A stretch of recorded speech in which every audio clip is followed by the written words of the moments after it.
के सभी विद्वानों के साथ एक महत्वपूर्ण बैठक बुलाई। उनके बगल में एक जिन्न था जो उनके सुरक्षा गार्ड के रूप में था और उनके साथ उनके मंत्री परिषद थे। अचानक सुलेमान अलैहिस्सलाम ने घोषणा की कि वह विवाह करना चाहते हैं और उन्होंने कहा कि उनके लिए एक लड़की देखी जाए। उस समय दरबार में मौजूद मंत्रियों और विद्वानों ने कहा, हजूर, आप पूरी दुनिया के राजा और पैगंबर हैं। आप हमारे देश के राष्ट्राध्यक्ष हैं। आप किसी साधारण लड़की से विवाह नहीं करेंगे। अगर आप हमें बता देते कि आपके लिए किस प्रकार की लड़की देखनी चाहिए तो हमें उसे ढूंढने में आसानी होती।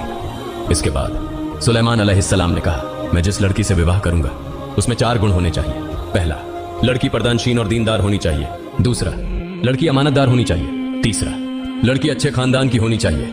और चौथा, वह सुंदर होनी चाहिए। इसके बाद अगले दिन से सुलेमान अलैहिस्सलाम के राज्य कर्मचारी गांव-गांव से आके शहर शहर और पूरी दुनिया में यह घोषणा करने लगे कि सुलेमान बादशाह विवाह करना चाहते हैं और वह उस लड़की से विवाह करेंगे जिसमें ये 4 गुण होंगे। अगले दिन एक गरीब मछुआरा जो मछलियां बेचकर घर लौट रहा था देखता है कि सुलेमान बादशाह के सैनिक रास्ते से जा रहे हैं और वहां कुछ लोग भीड़ लगाकर खड़े हैं। यह देखकर मछुआरा भी वहां रुक गया और पूछने लगा, यह क्या मामला है? अचानक सुलेमान बादशाह के सैनिक क्यों आ रहे हैं? तब भीड़ में से एक व्यक्ति ने उसे बताया, सुलेमान बादशाह विवाह करना चाहते हैं और जिस लड़की से विवाह करेंगे उसमें 4 गुण होने चाहिए। लड़की प्रदानशील और दीनदार होनी चाहिए, लड़की अमानतदार होनी चाहिए, लड़की अच्छे खानदान की होनी चाहिए और लड़की सुंदर होनी चाहिए। यह सुनकर मछुआरा अपने घर की ओर चल पड़ा। कुछ दूरी पर जाकर मछुआरा मन ही मन दुआ करने लगा, हे अल्लाह, मेरे घर में मेरी एक बेटी है, वह भी विवाह योग्य है। वह अमानतदार, दीनदार और सुंदर है। उसने जीवन में कभी किसी पुरुष को नहीं देखा है। पृथ्वी पर कोई भी पुरुष उसे देखना तो दूर, उसकी परछाई तक नहीं देख पाया। वह दिन भर रोजा रखती है और रात में अल्लाह की इबादत करती है। काश मैं अपनी बेटी का निकाह सुलेमान बादशाह के साथ करवा पाता तो मेरा जीवन धन्य हो जाता। मैं सुलेमान का ससुर बन जाता और सुलेमान बादशाह मेरे दामाद होते। कयामत के दिन मैं सुलेमान अलैहिस्सलाम का हाथ पकड़कर जन्नत में जा सकता था। हे अल्लाह, तू दयालु और रहम करने वाला है, मेरी यह दुआ कबूल कर ले। यह दुआ करने के बाद मछुआरा आंसुओं से भरी आंखों के साथ घर गया और अपनी पत्नी को बुलाकर कहा, पत्नी, क्या तुमने कुछ सुना है? तब पत्नी ने कहा, क्या बात है? मैंने तो कुछ नहीं सुना। और आपकी आंखों में यह आंसू क्यों हैं? क्या हुआ? तब मछुआरे ने कहा, हमारे देश के बादशाह और पैगंबर सुलेमान अलैहिस्सलाम शादी करना चाहते हैं। जिस लड़की से वह शादी करेंगे उसमें 4 गुण होने चाहिए। जो 4 गुण उन्होंने बताए हैं उनमें से 3 गुण मेरी बेटी में हैं। लड़की को प्रदानशील और दीनदार होना चाहिए, लड़की को अमानतदार होना चाहिए, लड़की को सुंदर होना चाहिए और अच्छे खानदान की होनी चाहिए। अगर मैं अपनी बेटी का निकाह पैगंबर से करवा पाता तो मेरा जीवन सफल हो जाता। तब पत्नी ने कहा, आप यह क्या कह रहे हैं?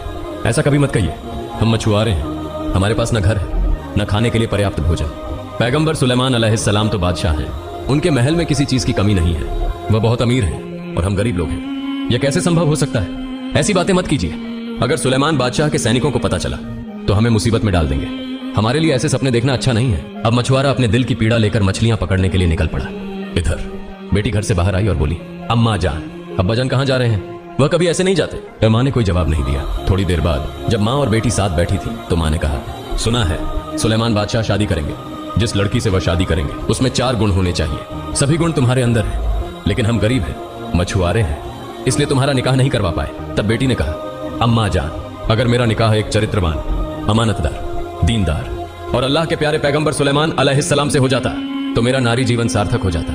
इसके बाद माँ ने उसे जोर से थप्पड़ मारा और कहा, खबरदार, ऐसी बात जुबान पर मत लाना। अगर सुलेमान बादशाह को यह पता चल गया तो वह हमें जिंदा नहीं छोड़ेंगे।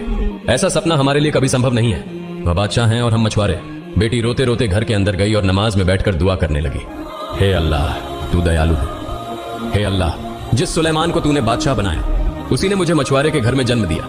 जिस सुलेमान बादशाह को तूने अमीर बनाया मुझे तूने गरीब बनाया। लेकिन हे अल्लाह, तू सब कुछ कर सकता है। हे अल्लाह, मुझे सुलेमान पैगंबर की पत्नी के रूप में स्वीकार कर ले। जब तक मेरा सुलेमान पैगंबर के साथ निकाह ना हो जाए मुझे मौत न देना। हे अल्लाह, बचपन से अब तक मैंने सिर्फ तेरी इबादत की है और सिर्फ तुझसे ही मांगा है। अगर मेरा निकाह सुलेमान बादशाह से हो जाए तो मेरा नारी जीवन सफल हो जाएगा। कयामत के दिन मुझे सुलेमान पैगंबर की पत्नी के रूप में पहचाना जाएगा। मेरी इस दुआ को तू अस्वीकार मत करना अल्लाह। यह दुआ करने के बाद उसने एक चिट्ठी लिखकर निकाह का प्रस्ताव भेज दिया। उधर एक शैतानी जिन्न बहुत समय से इंतजार कर रहा था कि कैसे वह सुलेमान अलैहिस्सलाम के हाथ की मोजिजा अंगूठी हासिल कर सके, क्योंकि इस अंगूठी की वजह से इंसान, जिन्न, जानवर, पक्षी, यहां तक कि हवा भी उनके अधीन थी। अगर यह जिन्न उस मोजिजा अंगूठी को हासिल कर लेता तो पूरी दुनिया उसके अधीन हो जाती। उसकी इच्छा थी कि वह सुलेमान अलैहिस्सलाम को हटाकर खुद सुलेमान के सिंहासन पर बैठे और दुनिया पर हुकूमत करे। वह जिन्न उसी दिन का इंतजार कर रहा था जब वह राज्य का मुखिया बनेगा। कुछ महीनों बाद सुलेमान अलैहिस्सलाम ने फिर से एक महत्वपूर्ण बैठक का आयोजन किया। सुलेमान अलैहिस्सलाम ने कहा, मुझे सब इतने निराश क्यों दिखाई दे रहे हैं और क्या विवाह के लिए योग्य लड़की मिल गई है? तब एक मंत्री ने कहा, हजूर, आपकी शर्तों के अनुसार हमें कोई योग्य लड़की नहीं मिली, लेकिन एक लड़की है जिसने आपको विवाह का प्रस्ताव भेजा है, जिसे सुनकर आप क्रोधित हो सकते हैं। सुलेमान अलैहिस्सलाम ने कहा, ऐसा कौन सा पत्र है, उसे पेश करो। तब एक और मंत्री ने कहा, हजूर, एक मछुआरे की बेटी है जिसने आपको निकाह के लिए पत्र लिखा है। उसने यह भी लिखा है कि उसे आपकी संपत्ति में कोई लालच नहीं है, वह सिर्फ आपसे विवाह करना चाहती है। मंत्रियों में से एक और ने कहा, हजूर, यह कभी संभव नहीं है। एक मछुआरे की बेटी होने के बावजूद वह सुलेमान बादशाह से निकाह करना चाहती है। यह सुनकर सुलेमान अलैहिस्सलाम ने बिना सोचे समझे उस पत्र को फाड़ दिया। फिर अल्लाह रब्बुल आलमीन के एक फरिश्ते ने कहा, हे अल्लाह, आपके पैगंबर सुलेमान ने उस मछुआरे की बेटी के पत्र को बिना सोचे समझे सिर्फ इसलिए फाड़ दिया क्योंकि वह गरीब थी। तब अल्लाह रब्बुल आलमीन ने कहा, सुलेमान अलैहिस्सलाम की परीक्षा शुरू होगी।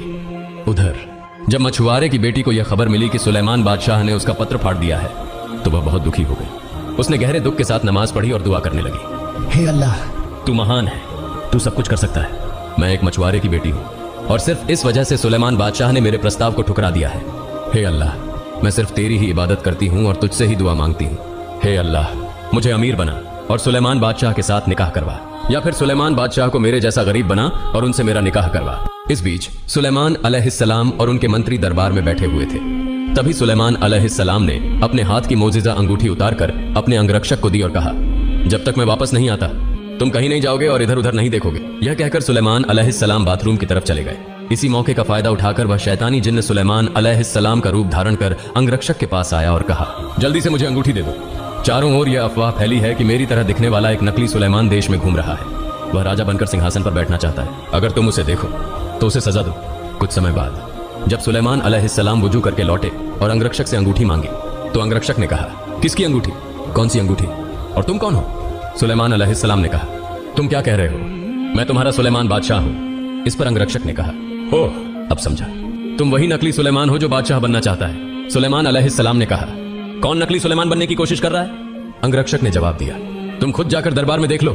जब सुलेमान अलैहिस्सलाम दरबार की ओर जा रहे थे, शैतानी जिन्न ने यह भांप लिया और दरबार के सारे कर्मचारियों को बुलाकर कहा, सुनो, मुझे पता चला है कि हमारे देश में एक व्यक्ति सुलेमान बादशाह का रूप धारण करके सिंहासन पर बैठने की कोशिश कर रहा है। अगर तुम उसे देखो तो उसे सख्त सजा दो और देश से निकाल दो। जैसे ही असली सुलेमान अलैहिस्सलाम दरबार में प्रवेश करते हैं, दरबार के सभी कर्मचारियों ने उन्हें देख